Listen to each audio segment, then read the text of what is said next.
Can people of Zoom, people in Zoom, hear me?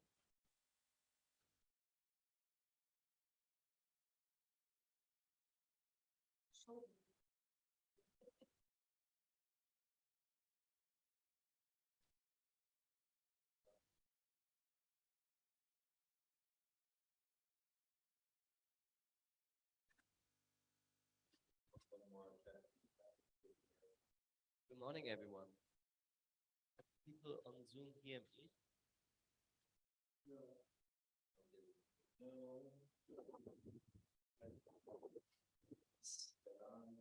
This is on and it's not muted.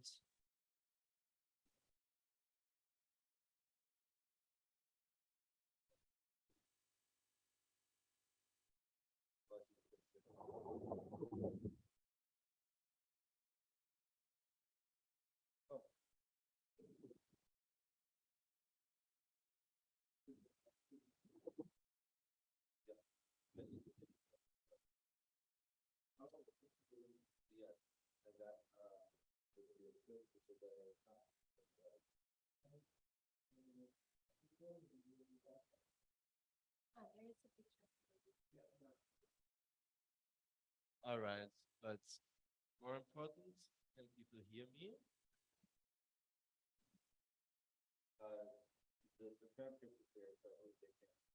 All right. And let's check first if that works also for you. Hello, does it work? Can you hear me from the Zoom side? Can you hear me? And maybe not. It doesn't do anything.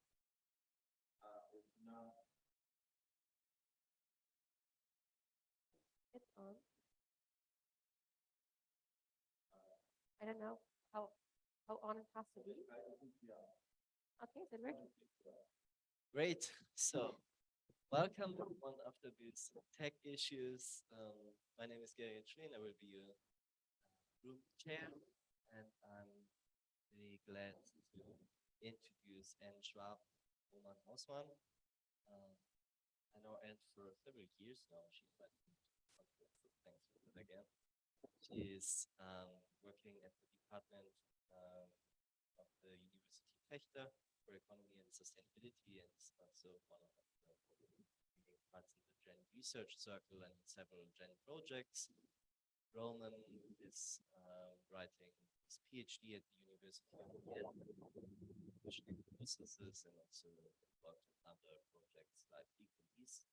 And so will present over the next half an hour community-led economic initiatives and their potential for change on a social scale. Empirical case studies from a social provisional perspective. So, yeah. I will give you slides for 5 minutes. Okay.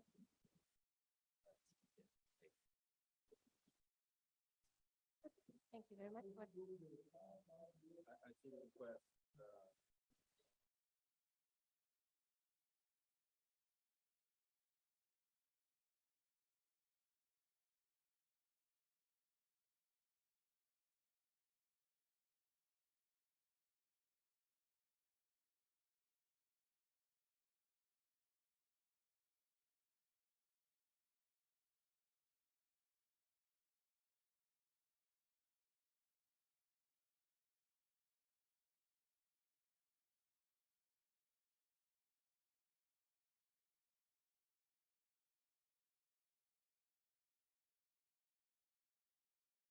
Project, which is focusing on the economic part of community-led initiatives on a local scale.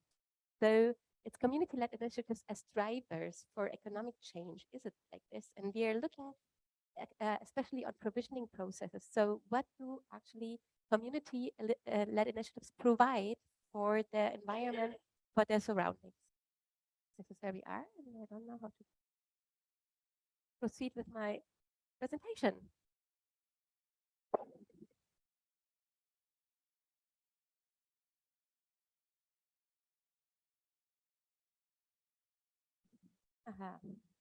Now I can go. Okay.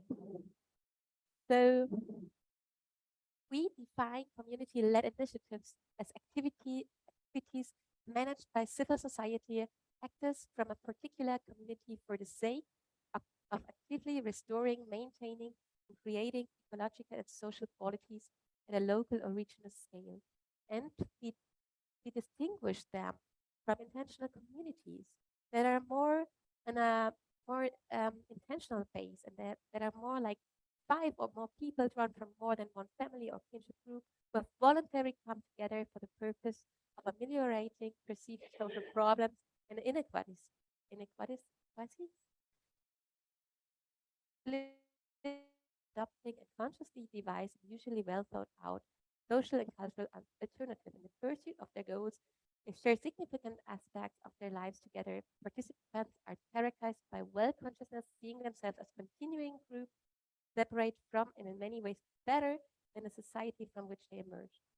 So we use the term community-led initiatives because it has actually a broader scale of what we can look at. It has not only focused on groups that live together, have breakfast and dinner together, and solve everyday problems, but that are groups that are more, can be in a broader range in the civil society. There are other terms that are called grassroots innovation, community-based initiatives, or agriculture, as you might have heard, transformative social innovation, or community-led local development, which is also used by the European Commission. And there are some examples of it, like community support agriculture. These are just projects that people come together and produce the food together or eat the food. So, and community energy initiatives. It can also be eco-villages, actually, or transition town movements, but it's not necessarily like one closed entity of community.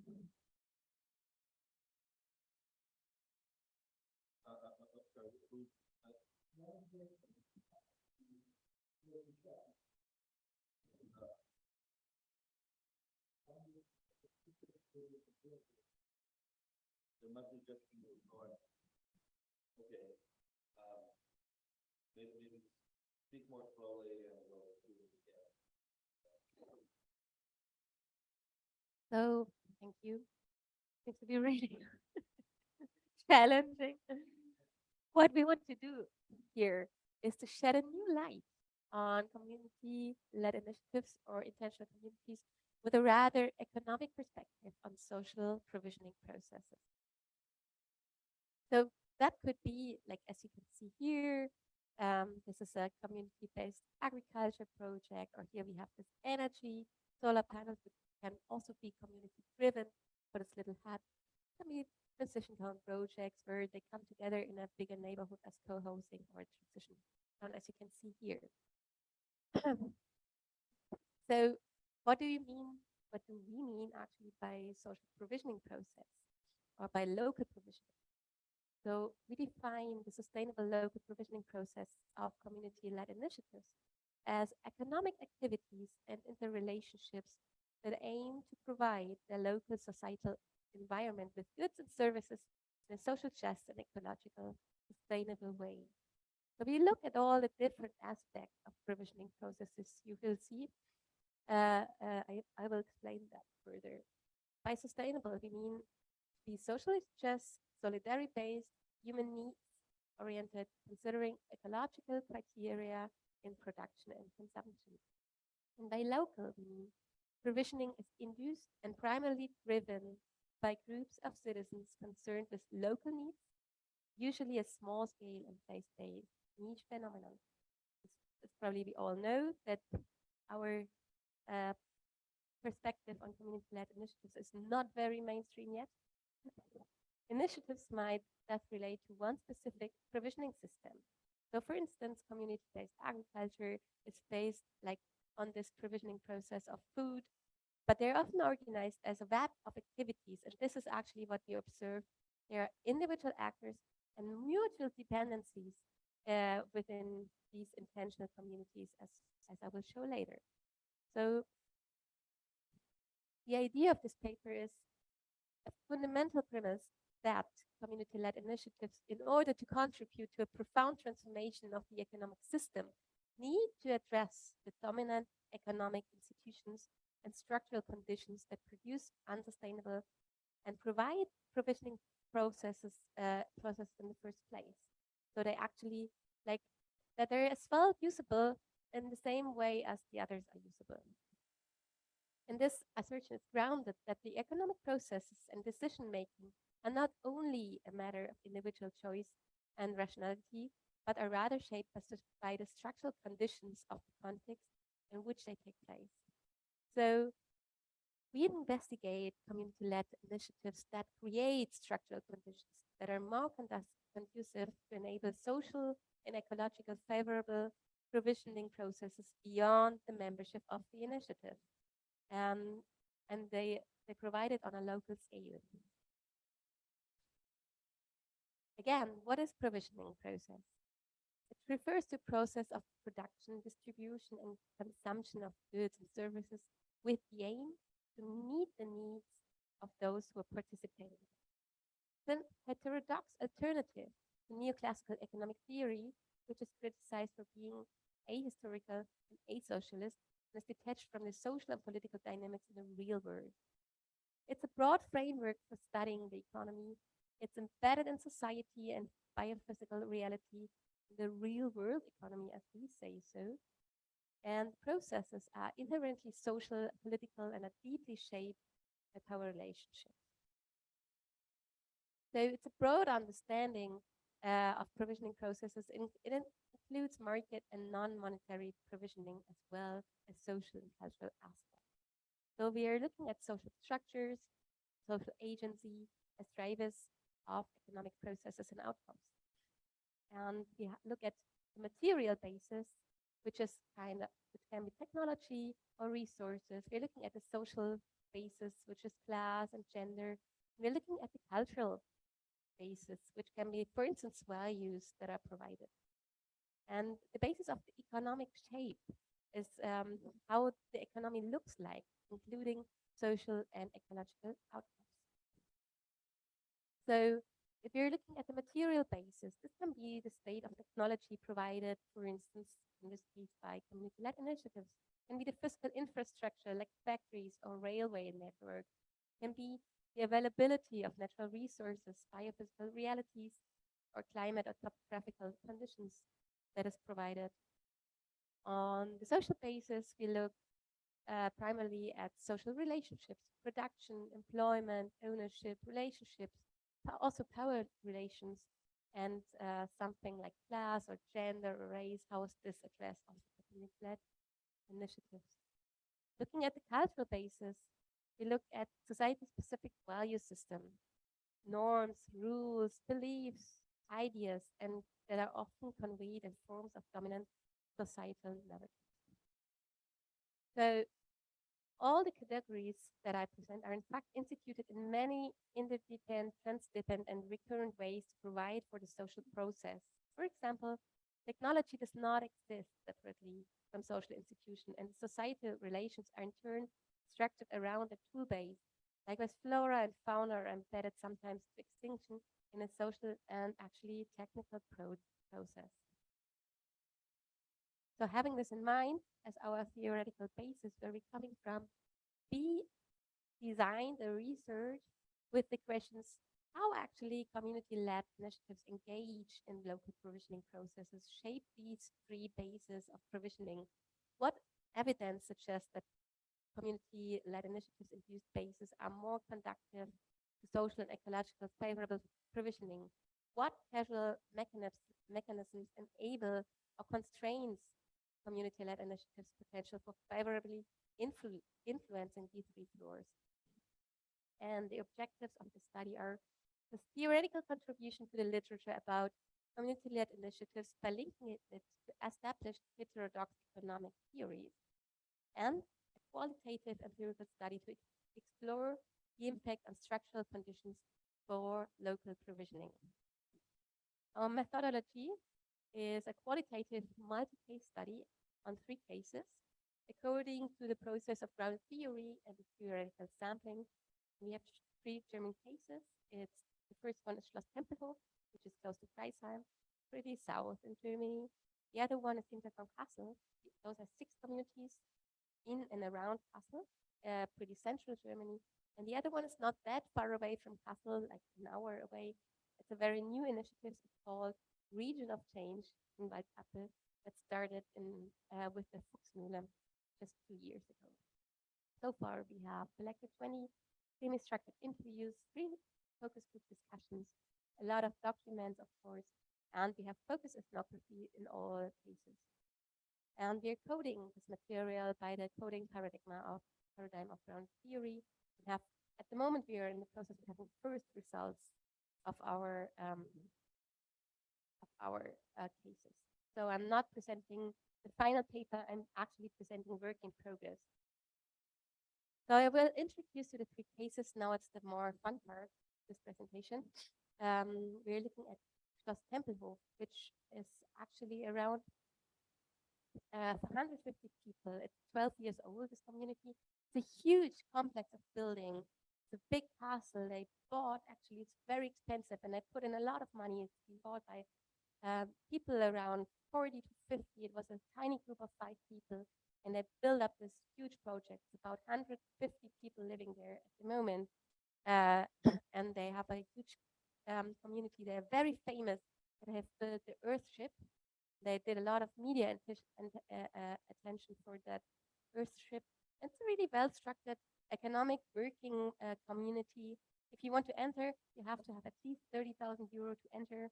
So they have a really, it's a big project, and they have kind of good influence into the region.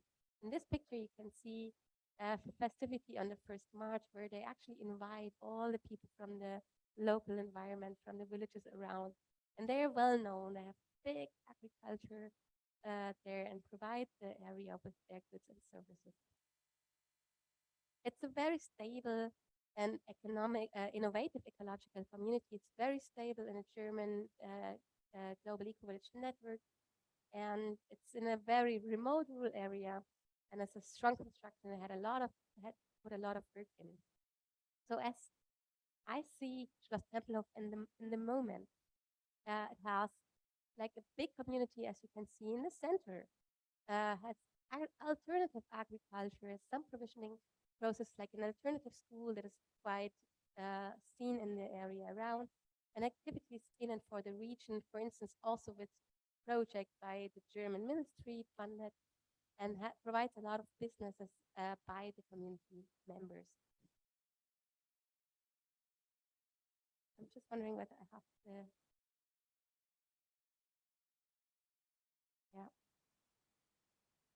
So when I look at the different bases of provisioning processes, then I can see on a material basis, they have put up alternative organic farm practices, like for instance, the Earthship.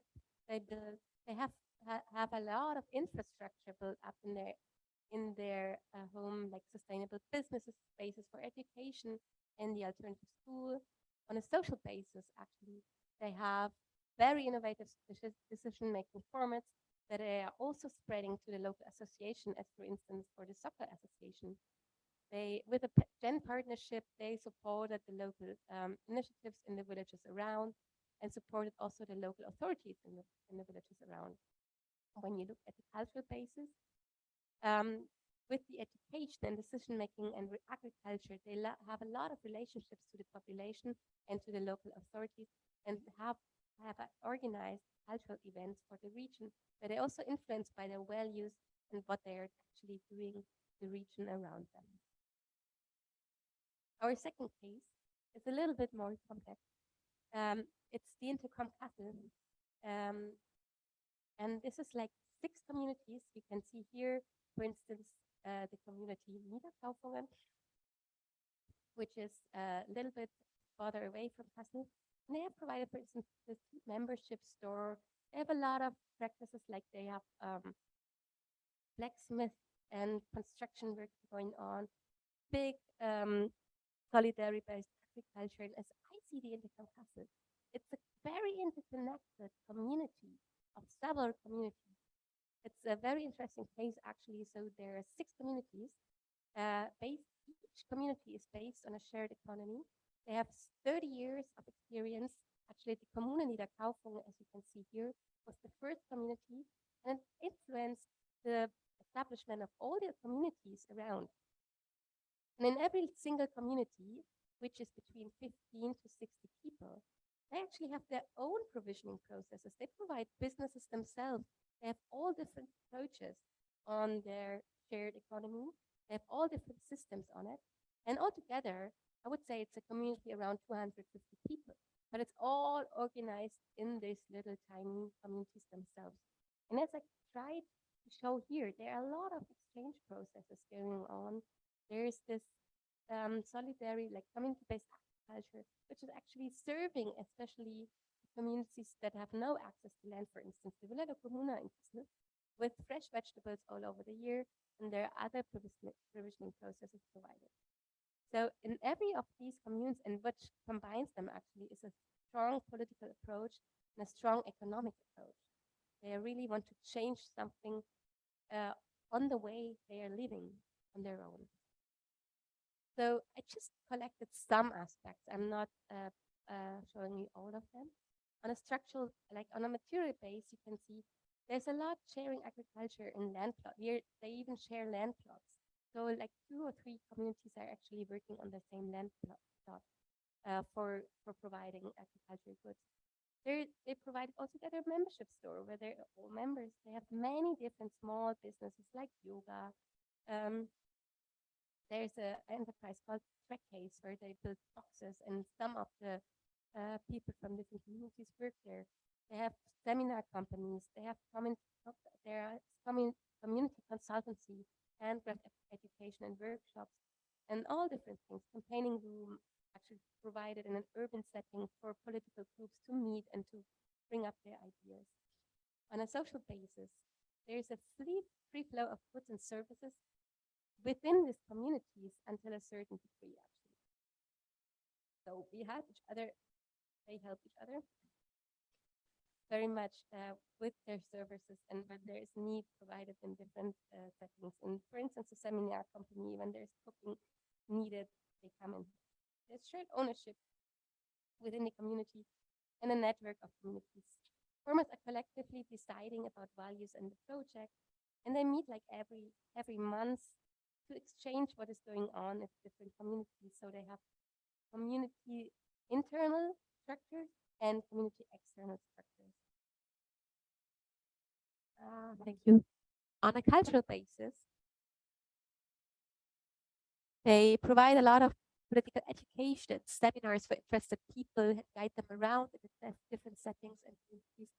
And it kind of makes these radical communes that once been established in the 1916 more normal and integrated, as for instance, one of the mayor in Oberkaufungen said when another commune was established in another village, the people said, finally, we also have a commune, not only Niederkaufungen.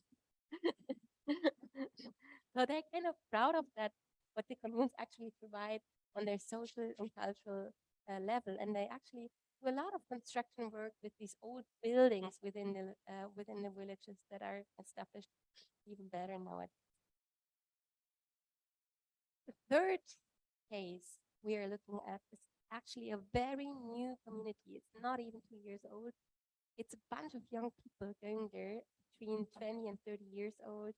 Actually, Gerrit and me were in the beginning also part of this establishment of the community. That's where we met. And now they settled in the middle of a very conservative region. And you can imagine what happens when there are 10 to 12, like there were 20 people, like around 25, coming to this area. There's a lot of vacancy in this area. They have a lot of trouble that young people move away from this area. And now there are coming like a lot of young people establishing infrastructure. This is actually quite interesting case because it's so lively, it's so vivid, and there are happening so many things. And actually the focus of this group was to change the region. So how they call themselves is Region des Wandels, region of change. And their vision is that out of like one community, a lot of small communities evolved already around. There are 8 small groups living in houses all around, and they all have their own decision-making system. They all have their own economy, but they are connected in this bigger community, which is called Region of Change. And they have a lot of formats that serve them. They connected to the community-based agriculture, which was already there, but they made it more lively, and they actually help a lot on the acres and the fields at the moment. They have a very big theoretical framework. They invite famous people from Germany all over to educate and to introduce the ideas of commons, of solidarity-based economy, and other issues. So their vision is very theoretical frame, and they do a lot of public relations. They write like in every OYA, there's this like a newspaper, like it's a paper, it's a journal that comes especially for people who are interested in alternatives. They write articles, like one of the members is a journalist for this newspaper. So she writes a lot. They've been in television a lot. They provided videos, and they are very good in providing this, like what they are aiming to do. They have not done it yet, but they tell all the people what they will do, and they will do it probably then. So they have a strong theoretical vision. They are very ambitious. They are very bright. And like a month ago, they were 30. Now they are 40. I just got the last information yesterday night. They have monthly formats altogether, like a plenary, and then they have social plenary every Friday. The entire Region of Change eats together. Every Saturday, they work on this community-based agriculture field. And they have topics around the fire. They provide a lot of cultural activities for the region, although like more or less only the people who are kind of connected are there. They also try to connect very much to local authorities and to the local businesses. But as I observed it, there's still a little bit like they are really careful with getting in touch with these people, because at the beginning they actually, I don't know, those are people between 20 and 30, and then they just went swimming in the river naked. And of course, everybody is now talking about them as swimming in the river naked. So like at the moment they have to be a little bit more careful. But for 2 years, in this mill, they actually settled to a mill. They provide a physical space. It's a very big old watermill for people being able to meet there, providing spaces, establishing a food cooperation at the moment, which is actually for those little groups who are settling there. 5 minutes. And have different levels of decision making within their little communities and around. And then on that cultural base, they're actually going to the associations of the Landfrauen. It's called Rural Area Women. It's a very famous association for women in Germany in rural areas. Soccer, and they are spreading the ideas of commons and social economical relationships. They're challenging established narratives, for instance, like the naked swimming, as I said, and organizing a lot of cultural events. On this slide, I will just jump on them because I have not that much time left. I provided a bit of an overview of what we have observed on a material basis, as I already mentioned, in those different settings together. Like they have here educational facilities, social meeting and spaces, electric filling stations for cars. They provisioning goods and services as vegetables and handcraft. On a social basis, we look at this decision-making processes, social capital and networks, ownership and employment and production. And we actually already found a lot in these different settings. We observed what community-led initiatives provide for the region as social provisioning processes. On a cultural basis, so we see a lot about how they spread the norms and values to their local environment, and how they're challenging actually dominant and imperative profit maximization in their cases. So they always challenge by just being their environment already and organizing cultural events, and where they also invite people around. So coming to an end, what is actually what we observed so far, what is important that this can happen, that community-led initiatives provide goods and services on a social, cultural, and economic basis. It actually requires a critical mass. So this is actually happening at the moment in in Waldkappel, or also what we can observe in Kassel, they're still niches, but they are a critical mass and they have acceptance from their environment, and they are very well integrated. Now, the Intercom is a very well integrated part of Kassel, and they actually also supported on this big, huge art ferry, international art ferry, the Documenta, a specific space that is only formed by alternative communities, where they provide with workshops and everything. So they are very well integrated. We observe that building these kind of relationships takes time. It takes time to 20 to 30 years. This is what happened to the communes around. And it's good, like if they provide services for the people around. For instance, our the community I live in the community in Kassel, provides a gift box where people can enter and go and leave. This is accepted very much by the neighborhood, by the environment, or the kindergarten, or the dementia station, which is actually necessary in these areas because it's not there. And they do it differently. They do it on a collective base. They do it as a cooperative, and they work. It also needs to look deeply into the social and political environment, what is actually needed, and what is actually required where they are settled. It also needs very good self-depiction, like what are we actually doing, and good public relations. That is what actually is happening very much in Waldkappel. They're doing good things and talk about it. They're not just doing it, they're doing good things and talk about it very much. And even if it's not reached yet, they will reach it because they tell it all the time. They provide with a good narrative. We also saw some challenges. So this, as we heard yesterday, also watering down principles when it's getting older. And this adaptation process also makes something that they adapt to a more normal culture. So it also differs a little bit. And it is also a competition. It can also be a competition with existing structures. For instance, if you want to build up a common-based bakery, be sure that you're not in concurrence or in competition with a very old traditional bakery in that village. It's not making things better if you like break down other infrastructures that have been there for years. So this is also in Waldkappel, it's observable. People say, you want to be the reach of change? Maybe we don't want to be changed. So it also has to be a very careful sense which narrative I want to tell and which narrative I want to create in a specific region. Thank you very much for your attention. I'm open for questions and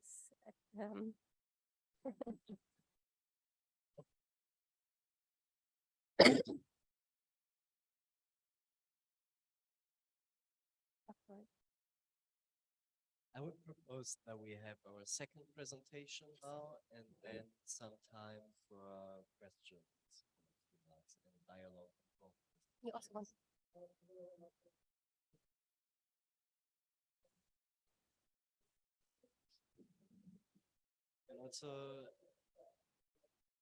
And also have the questions for this presentation now, and then afterwards have questions for the second presentation, please.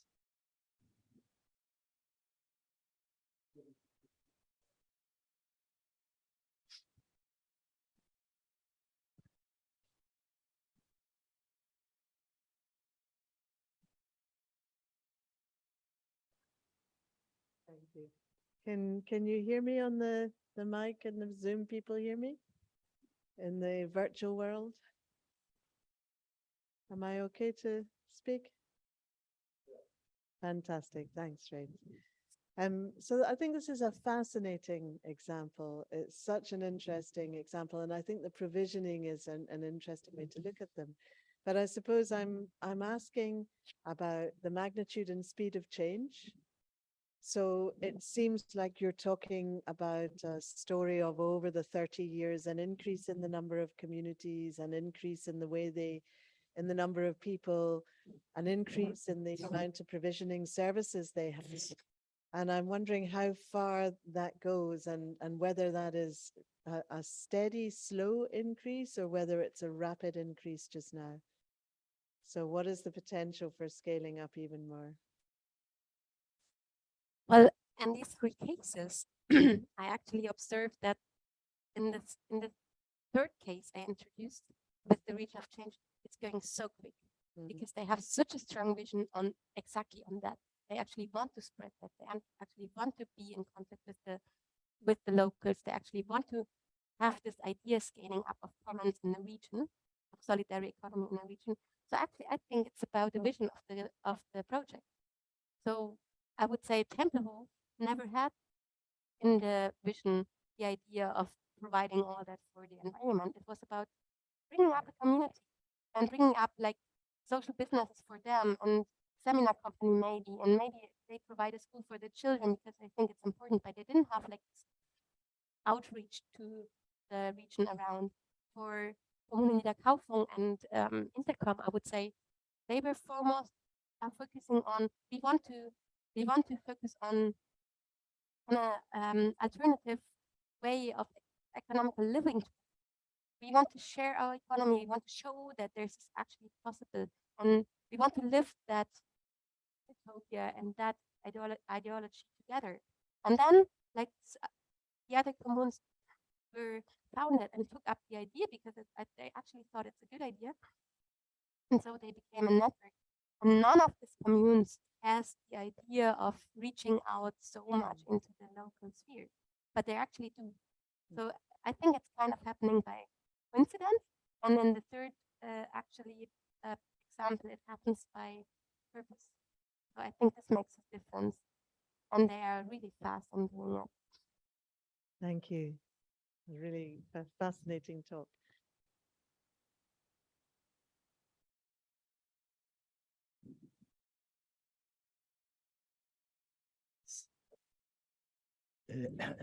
Just a short comment.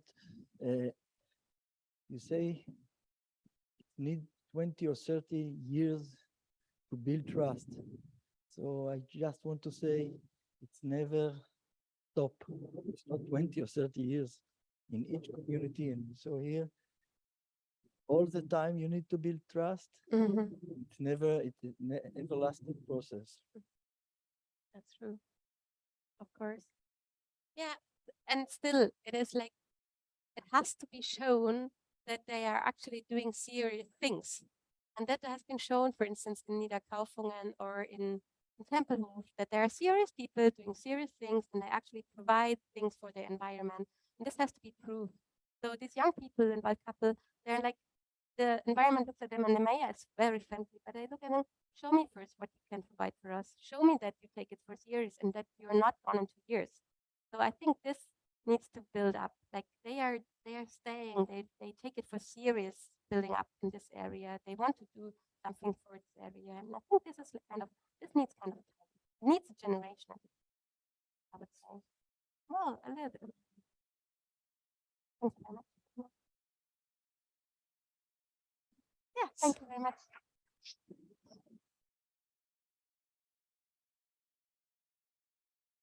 Right. We have a second presentation. The Kibbutz identity, a rendezvous between Commune and Cooperative.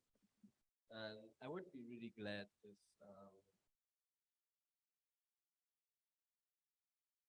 you could introduce yourself. You the other way around in this stage. Yes.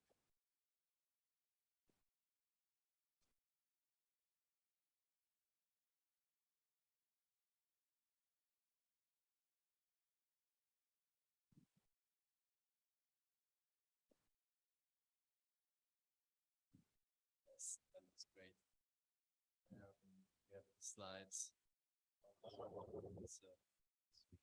ready to go. Okay. Good morning.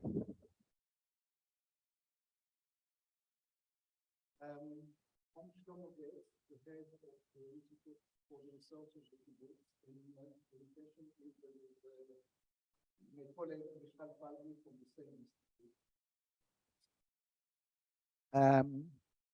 And we are very often asked the kibbutz is still a kibbutz.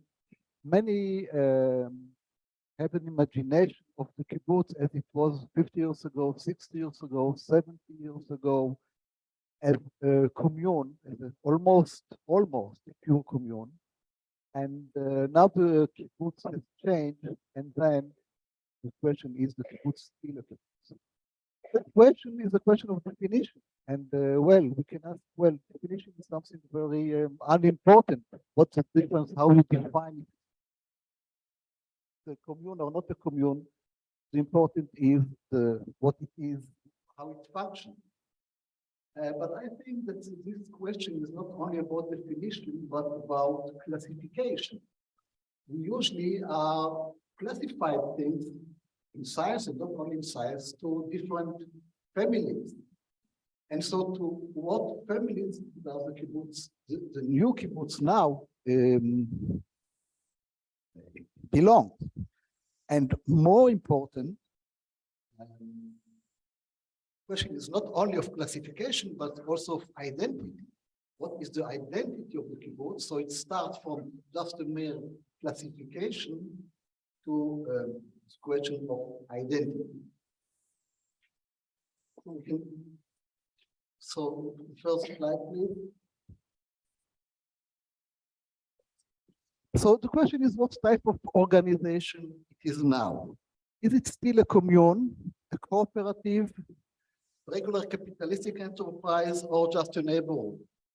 But here in ICSA, we are dealing with communities.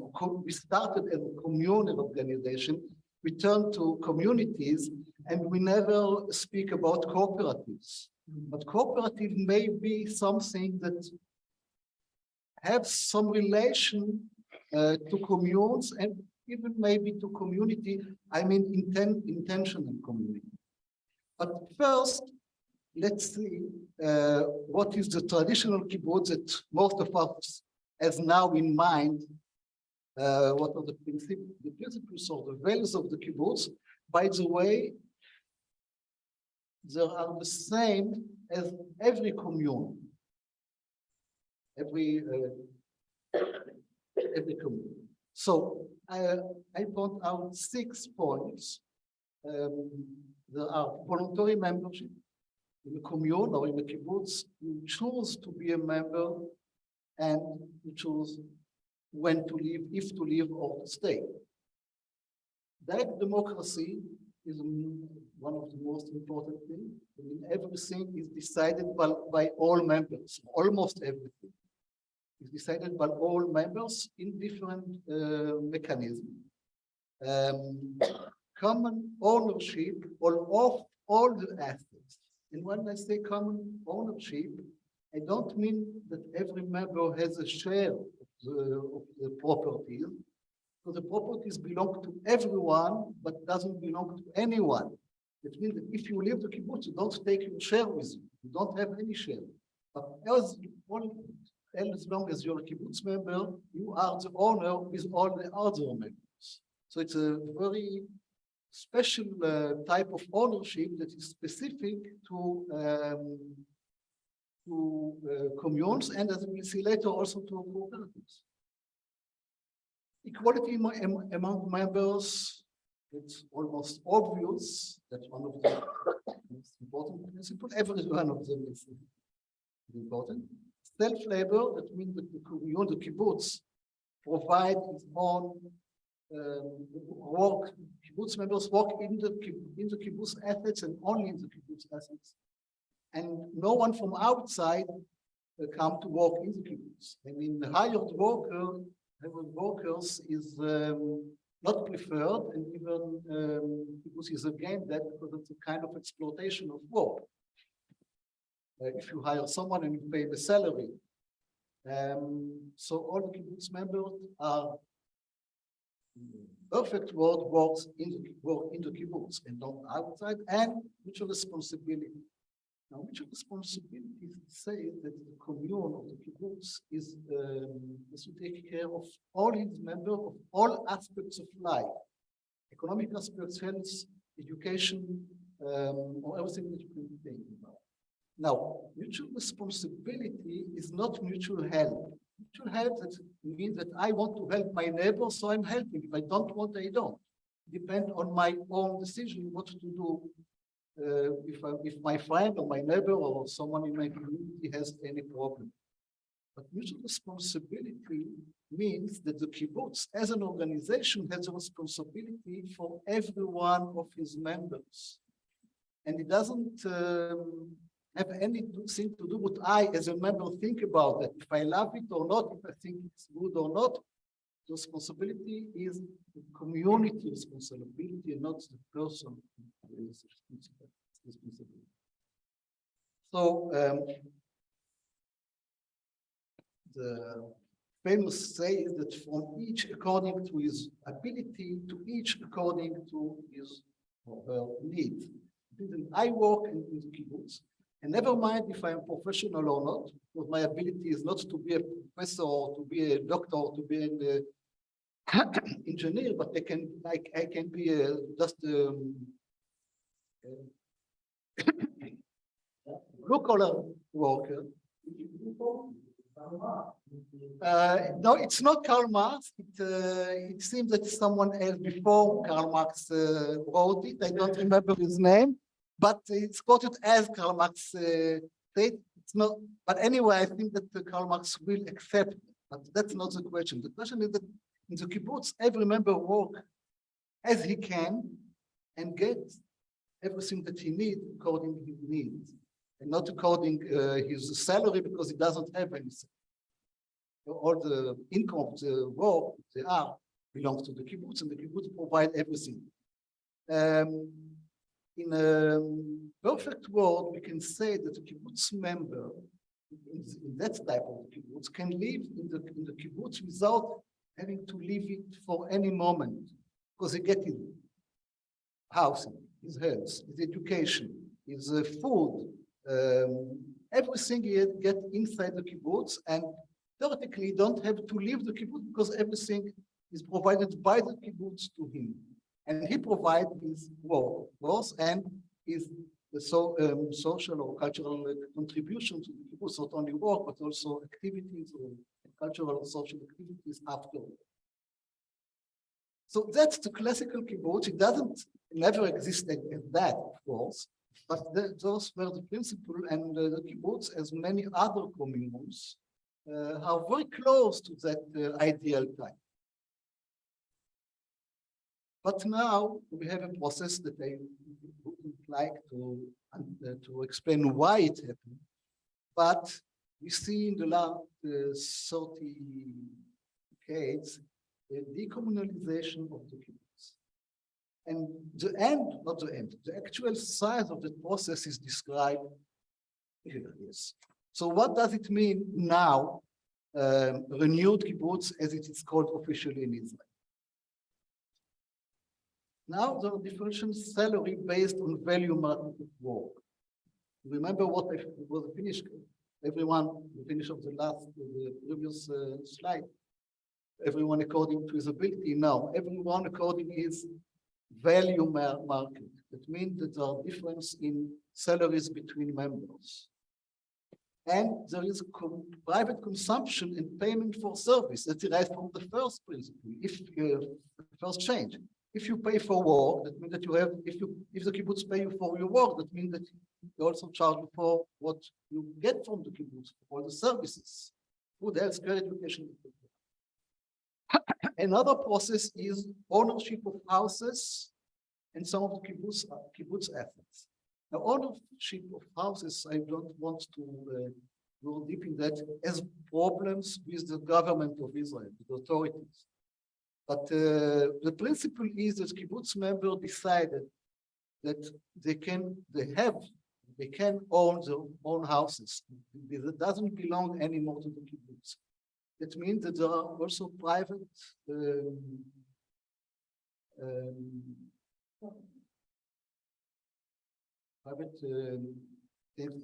kibbutz member have private things for themselves, like cars, like well, everything they need, the computer and so on, and the kibbutz doesn't provide it anymore. And in some of the kibbutzim, also kibbutz assets, kibbutz belongs to members. I mean, they have their share, or at least kind of share of the income. It means that every kibbutz member, according to his seniority, can have 1% or 0.5% of the kibbutz assets. That means that when he leaves, he can take it or sell it to the kibbutz again.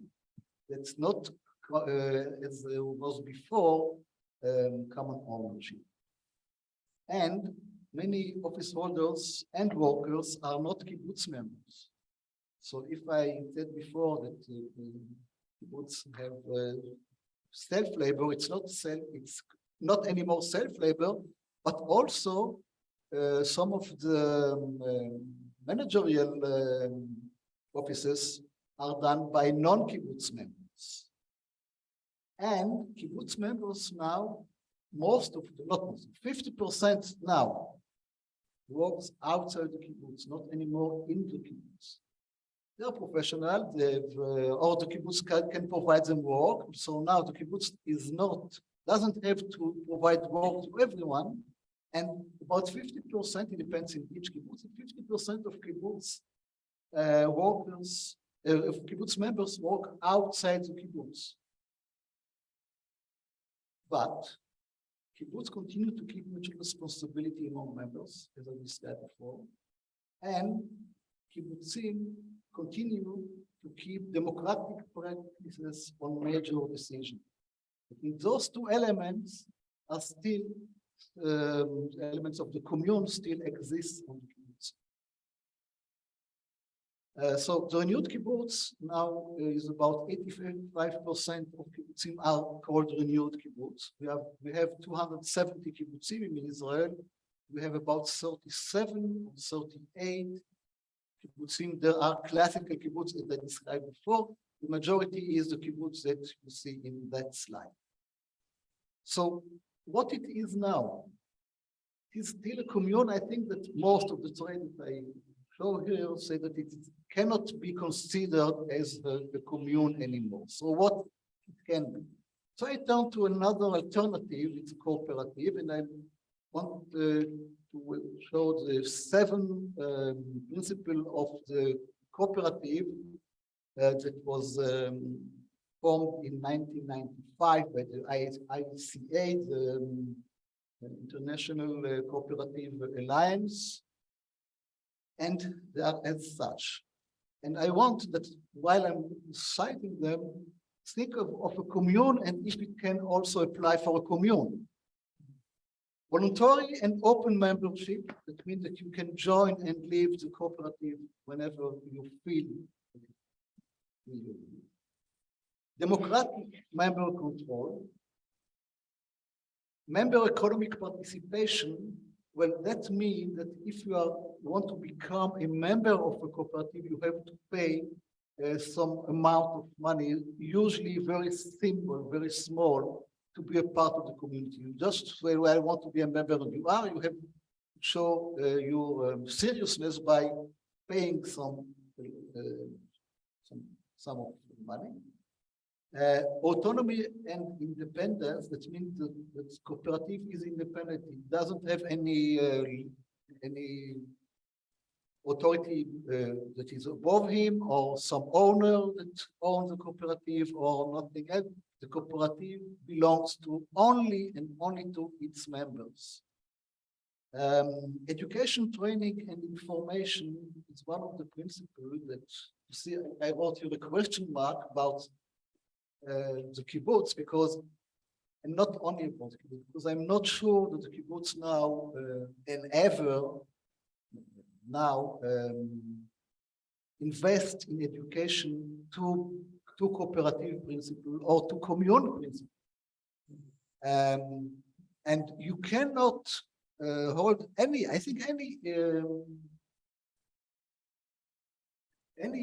commune or community without educating people to live in that form of life. It's not natural. You have to educate for that. That's the same, by the way, for democracy, that if you are not educated, if you don't educate to democracy will not continue. And that's the same about citizenship. If you don't educate for citizenship anywhere, citizenship will lose his meaning. So education is one of the main things that the cooperatives principally emphasize.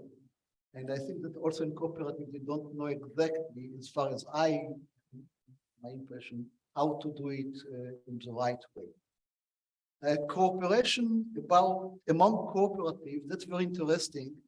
It seems that cooperative know how to speak with other cooperatives because they have the same culture, and they have problems when they have to deal with capitalistic enterprises. So when a very big, let's say,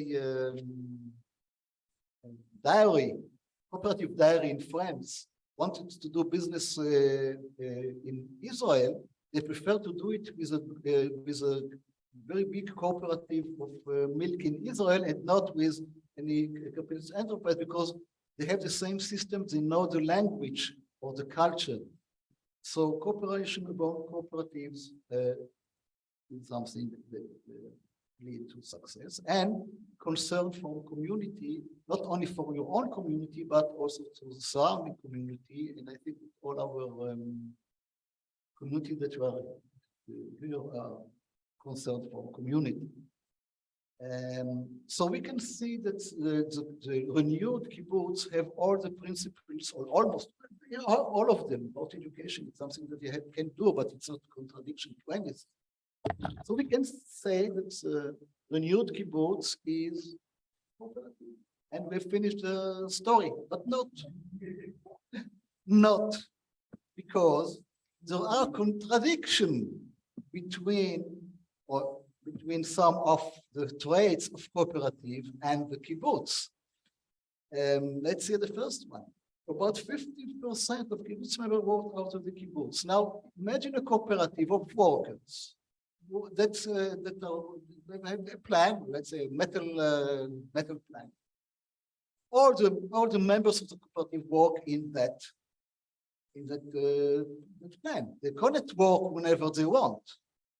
If we have a cooperative of bus driver, so all the cooperatives members work as bus driver, not having anything outside the cooperative.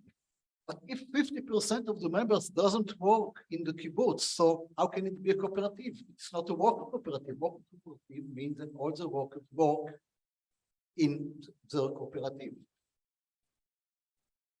Another contradiction is the kibbutz members must live in the community. You cannot be a kibbutz member and living in Tel Aviv. But if you are a worker cooperative, no one asks you where you are living and why. You work at the cooperative and you can live everywhere. On the contrary, the cooperative doesn't provide you a place to live. It provides you a place to work that you run in a common way, the common ownership and so on. So how can the kibbutz be a cooperative if most of the members doesn't work in the cooperative and most of the members have to live in a specific place and not whenever they want to live?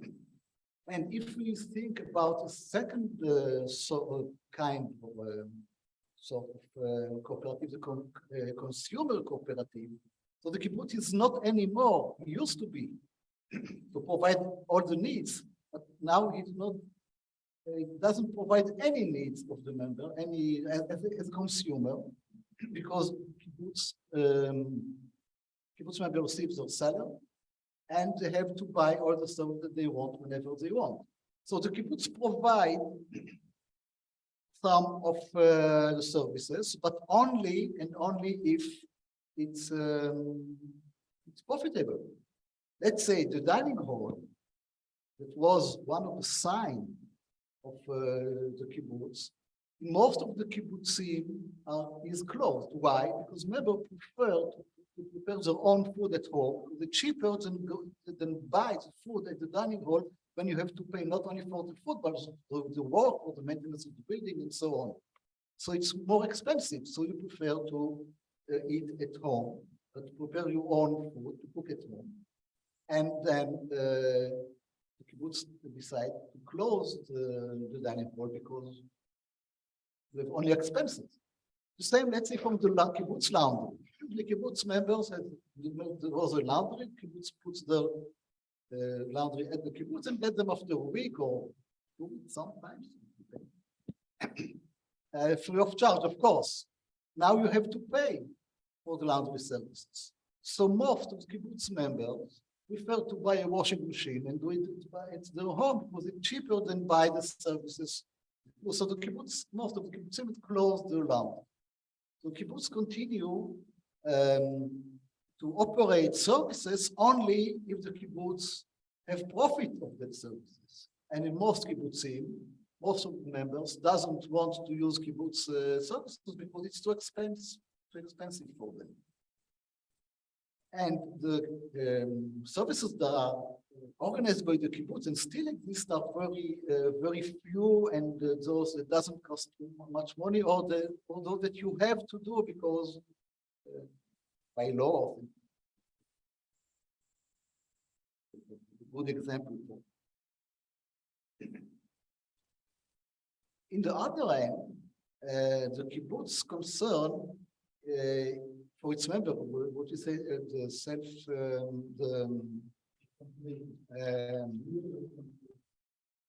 the mutual responsibility still exists, and that's not a trait of a cooperative. A cooperative, if I'm a worker cooperative, the cooperative usually take care of my work and try not to fire me. And even in big cooperatives that have many factories or plants, they can move me from one to another. If there's a problem in one of them, I can work in another plant of the same cooperative. But they don't have to take care of my health or of my housing problem or anything that about my children, to take care of them and so on. And the kibbutz still has to take care or still feel responsibility for all aspects of life of the kibbutz. And if a member is in trouble, the kibbutz try to help him as much as he can. So that's not exactly cooperative. What can be then the kibbutz? Well, it's not a commune anymore. It's very difficult to define it as a cooperative because so many problems arise that it's kind of cooperative that doesn't exist anymore. So our conclusion is that a contemporary kibbutz is neither a commune nor a cooperative, and surely not only an economic enterprise or a neighborhood. It is a multifaceted cooperative with some elements of commune. It may be considered as a unique way of life. I mean, there's only in that classification, it's only one item, the kibbutz. No other one, because not a cooperative and not a commune, but because the kibbutz is changing all the time. I don't know, well, let's say in 10 years, what it will be. If it will be still something unique, it will be a cooperative. It will not come back to be a commune, that's for sure. Or maybe just a neighborhood. But so far, after 30 years of changes, the kibbutz is still, well, we can say it's still a kibbutz because we don't have any other good definition to define it. Thank you.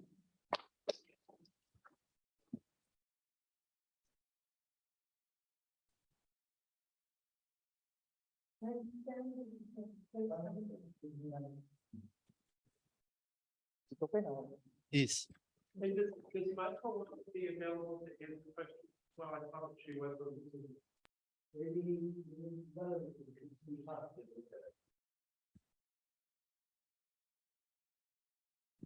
I understand that there is a economic motive to still be called a kibbutz in accepting all kinds of privilege from the society. Can you elaborate on this? Okay.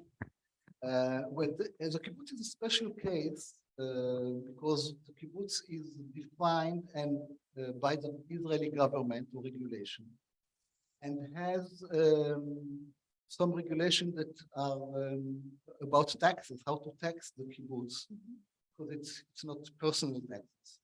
So, in a way, as long as the kibbutz is called a kibbutz by the definition of the government, it used to have some taxes advantage. But 2 or 3 years ago, government changes the rules and there's no more tax disadvantage to be a kibbutz member. On the other hand, there are still some laws that give small preferences to the kibbutz, but so far they are limited. And even though I think the kibbutz member, those that make the decision, are not aware enough of those privileges that they have as a kibbutz, so they decide usually according to what they feel that they would like to see their community, and not if it's better for the taxes point of view or for land use or things like that. Usually they are not aware.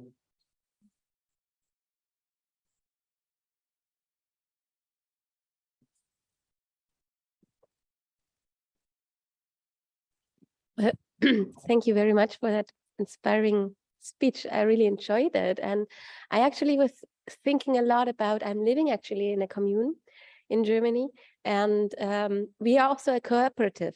So our legal form is actually a cooperative. And it was really inspiring for me seeing like these differences and the commonalities of it.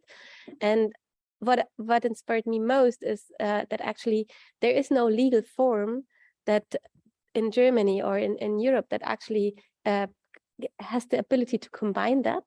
And what you just said, that there are tax possibilities for kibbutzim. So maybe this is something that other countries could learn actually from Israel, especially for our movement or for the movements we are doing research on, to see that as a policy recommendation, that there are new forms are involving that need other legal forms to be like, to have this egalitarian consensus principles or consent or whatever, and not having like this hierarchical associations that are only possible, and to be able to adapt to different poles. Like if there are two poles between a commune and a cooperative, like to balance between those two poles and search for their own way of how they want to handle it. So this is maybe the most inspiring topic I catch from your presentation. Thank you very much. And I want to add, especially that Dan is here, that classification of intentional communities and commune and eco-villages and co-housing is in a way something arbitrary, because what I expose now and what you say is that there are some links between cooperatives and communities that we so far here we ignore them, and the cooperative ignore the intentional community. And maybe theoretically at least we have to think about what elements of cooperatives we can adopt or we have already adopted, and what kind of new form evolved from that merging. I had another question which follows this direction. I was wondering if you have any experiences with policy consulting, with giving advice to policymakers, because this seems to be a rather impactful decision to not continue these legal tax benefits for community-based groups. So are you with your institute on Kibbutz involved in these policy processes?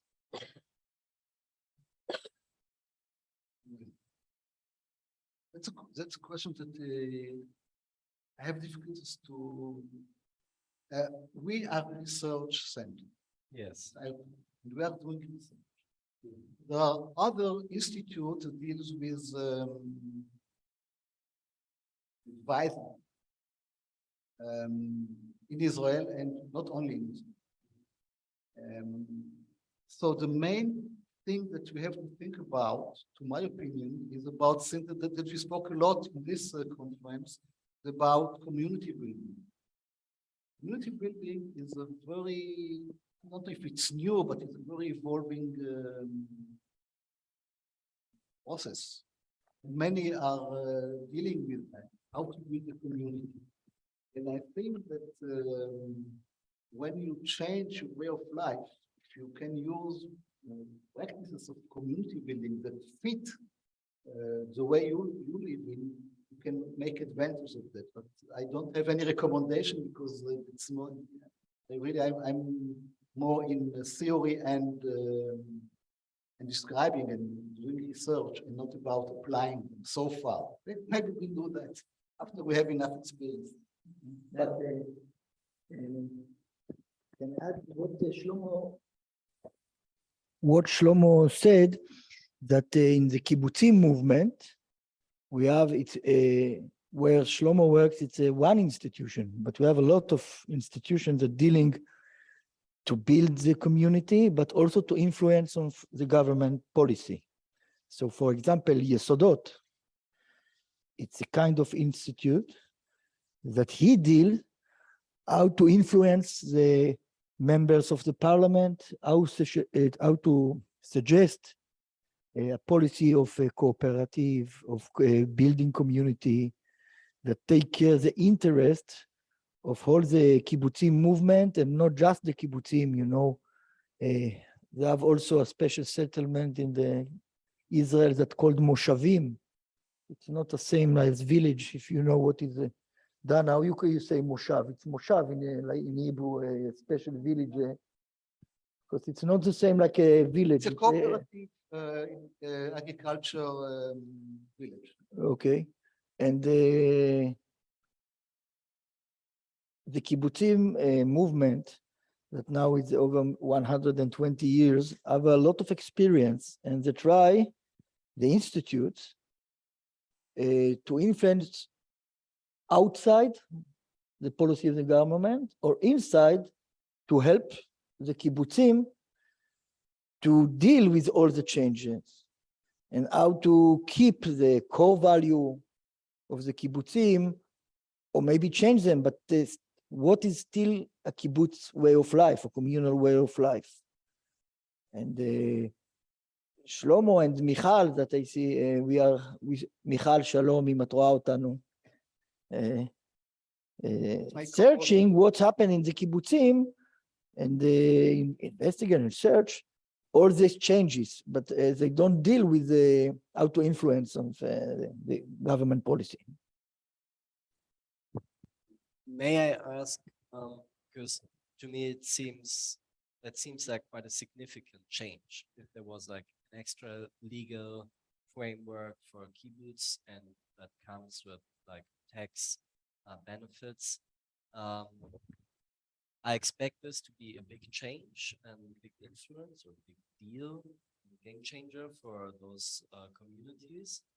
What will you say? How big is the impact of fact that the legal framework has changed last year?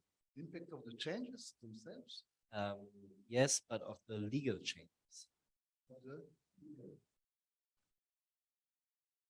Well, the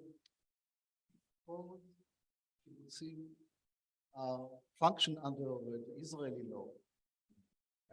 20 years ago, there was a problem with what the kibbutzim are doing actually and what the law permits them to. They started to pay salary. So it doesn't mean to everyone. It doesn't mean that every kibbutz member has to pay taxes, income taxes. Before that, when kibbutz was traditional kibbutz, the income were of the kibbutz, not of the individual. So the kibbutz pay the taxes. Now the kibbutz have income and remember as an income. So we have to change the system. That's what Ilan asked before that. So question was if the kibbutz is still a kibbutz from the point of view of the government, how to deal with taxes, how to deal with social security, how to deal with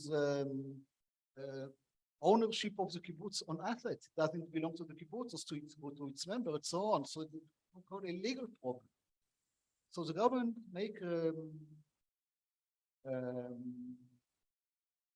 committee that had to decide if the kibbutz is still a kibbutz as a political question, as an economical question. It was 2002.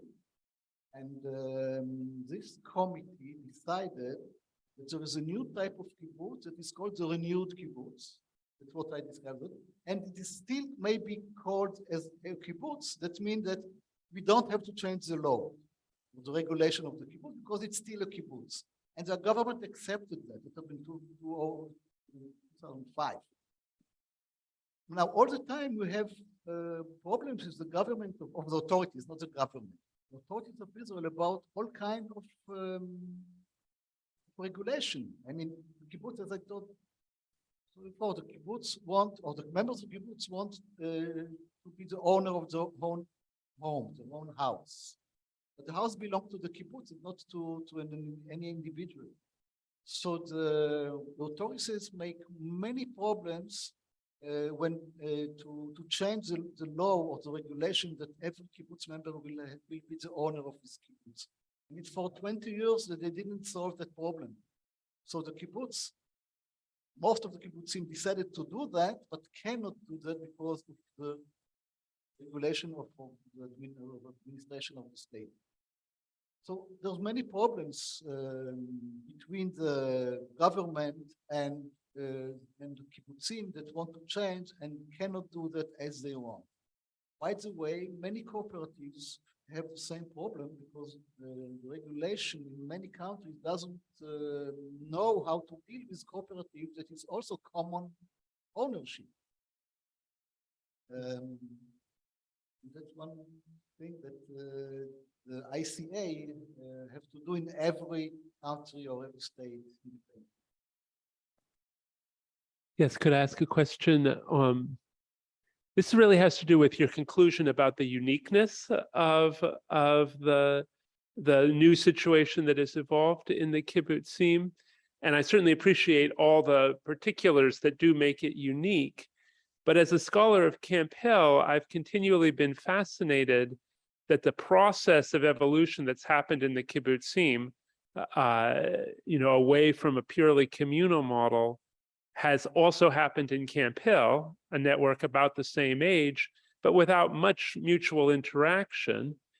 Camp Hillers assume that what's happened in Camp Hill is unique because of their status as a service provider, receiving funding from the government for service provision, and yet it is so closely parallel to the kibbutzim that don't have that situation. So how do you, when you think about developmental processes in community, when is it helpful to emphasize uniqueness and when is it helpful to look at kind of common patterns across movements? I think that there is a common pattern. Yesterday we heard about the same process. And about 20 or 30 years ago, Yaakov Oved wrote a paper, I don't remember where, about Amana that make changes in the 30s, 100, almost 100. And what he described there is exactly what happened after that in the kibbutz. Yeah. So I think that because all those communities have a democratic relation, the members decide what to do, not anyone from outside or any leader. It has to do with two things. First, the human factors, maybe, and second, with the zeitgeist. I mean, the time, the surrounding. It happened about the same time. The kibbutz changed when he was about 70 years old. I think about the same. Maybe camping. So there is some. I will not say a law of history because I don't know if there is a law of history, but it's something very similar in all those kind of communes, even if they are in another country, in another not values, but they're different in what they are doing, in their perspective and so on, but they behave the same. So I think that now it's time, after we have not finished, but we know about the kibbutz a lot, so maybe it's time to see what are in the other communes and to see if we can make any generalization. I believe that you can make a generalization. Yeah, I think the big puzzle is going to be the Bruderhof, which is about the same age and is still purely communal. And the same process, by the way. Yes. Oh, you think they do have the same process? Well, 10 years ago, I have a conversation in ICSA conference with a young couple, and they described that they are moving to town and they are starting to learn and so on. Very similar to Kibbutz, but now with Eldad, he said that the changes are very minor. But the fact that he is a physician, is a doctor, that's a great change of brotherhood. He's the physician of his community, was. He's retired now. So before that, both of us stopped the study at the age of 15, but they know everything that they need to know when they are 15. Then they start to work. Now, everything in high tech, in science, and so on. So there is also change. And we have to remember that brotherhood is a religious community. So changes in religious community are much slower, I think, than in secular.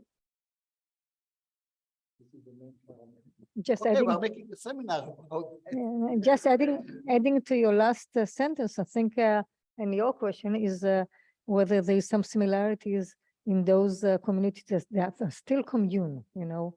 I mean, there is evolution and maybe there is similarity in the evolution, but even though what makes them still become stay the same, what are the parameters that, you know, like wealth of the community or all kinds of things that make them still hold each other and still stay the same commune as they used to be. We have to see what they keep and what they abandon. Yeah.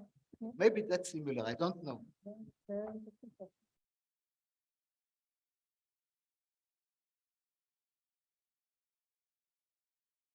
We still have some time, so we can continue with the seminar. She didn't have as much time for questions, and maybe there might be questions to integrate.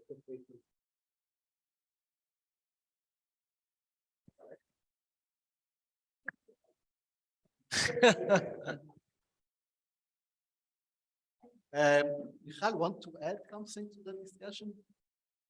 No, you have to. What co-author, you have to see. It was very interesting to hear you all, but as I've said, can you hear me? Can you hear me? You don't hear me, so it doesn't matter. You don't hear me? I tried to speak, but apparently you can't hear me, so it's okay, so bye-bye. Well, we can hear you now. Go ahead. Yes, now you can hear me? Can you hear me? Okay, I just wanted to say thank you. Yes. It was very interesting. And I have nothing to add. Whatever, I didn't hear everything completely well, but whatever I heard was very interesting. So thank you very much. ושלמה, תודה רבה. Yeah, so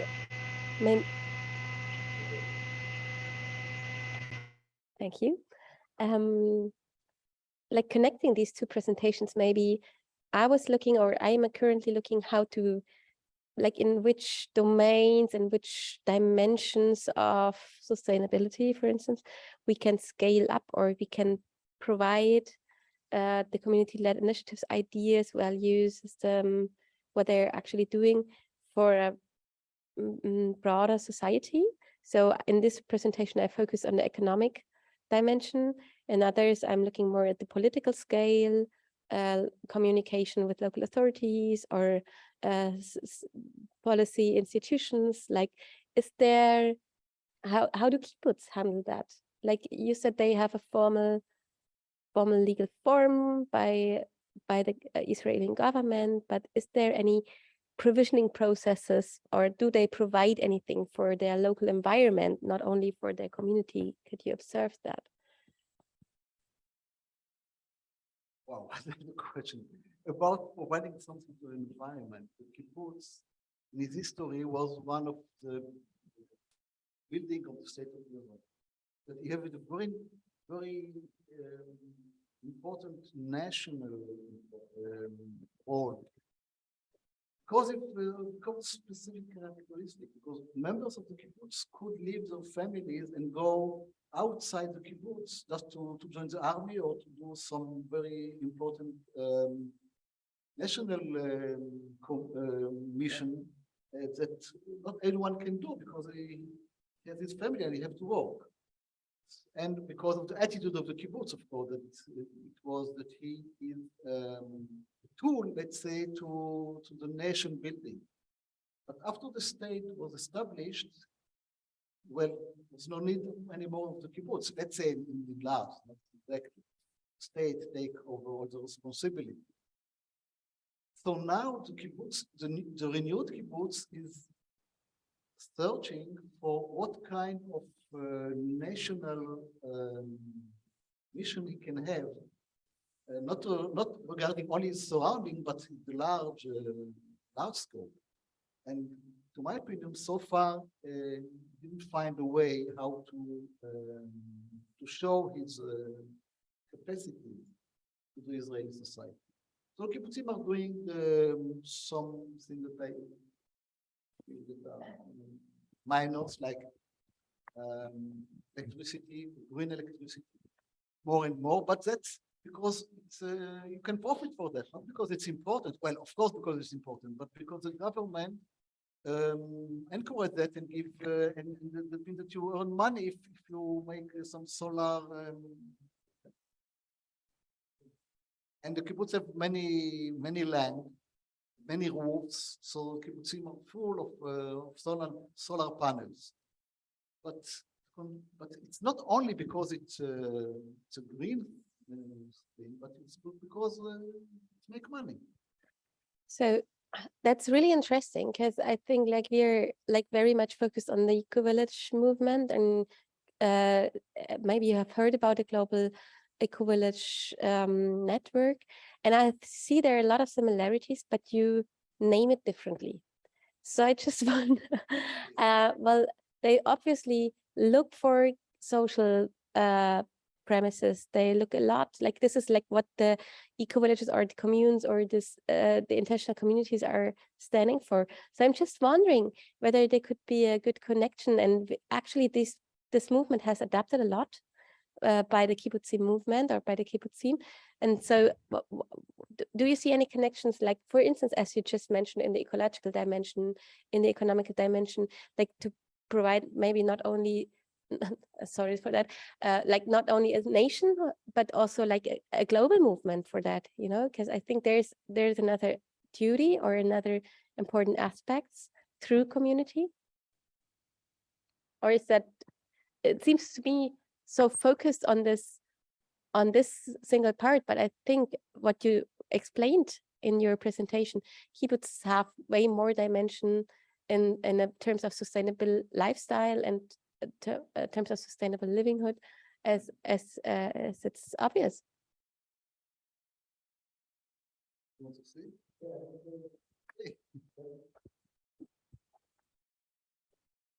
I think it will be very interesting to make to compare what's similar and what is not similar between a lot of very interesting communities, and the kibbutz is one of now the oldest experience of, and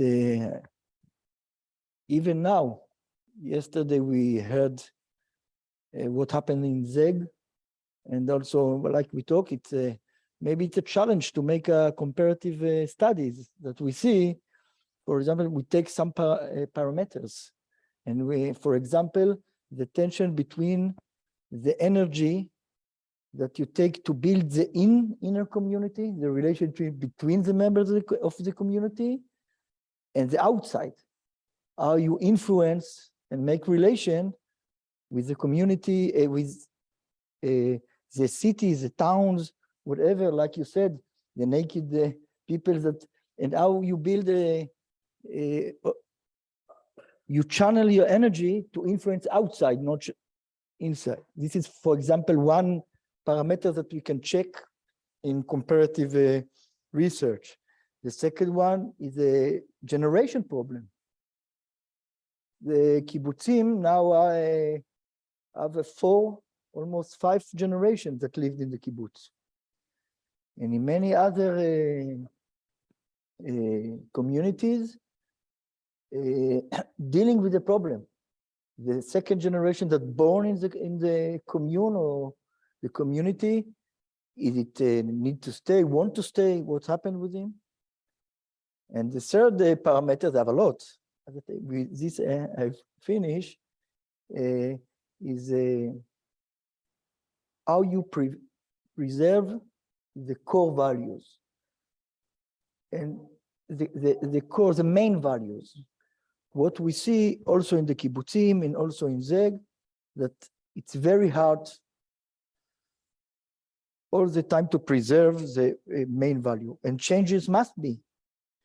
But how can you adapt to the zeitgeist that change, but still keep the main principle? And for example, like Shlomo said, you can see that in religious communities, it's more easier because the religion aspect helps them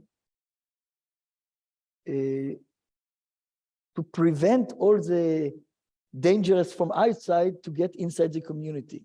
But if you live in a secular community and you can choose whatever to do, it's more difficult. But it's very interesting to see how you can preserve and what you want to change. And I tell you, for the chairman, I saw that someone. Okay. So sign.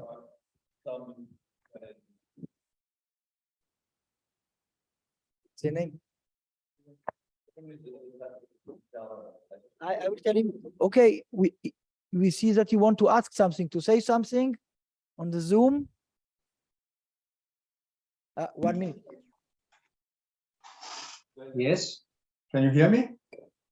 Go ahead. Can you hear me? Yes, go ahead. You're faint. Okay, but Renz, I just want to inform about the workshop 11:30 in the auditorium. It's built very much about what Anne, the German woman, was talking about, and how a community of communities can help each other to scaling up all these issues. So it was just information to you. Thank you. Can you repeat it? He was just saying that his presentation, his workshop at 11:30 is very closely related to the theme of how a community of communities can build.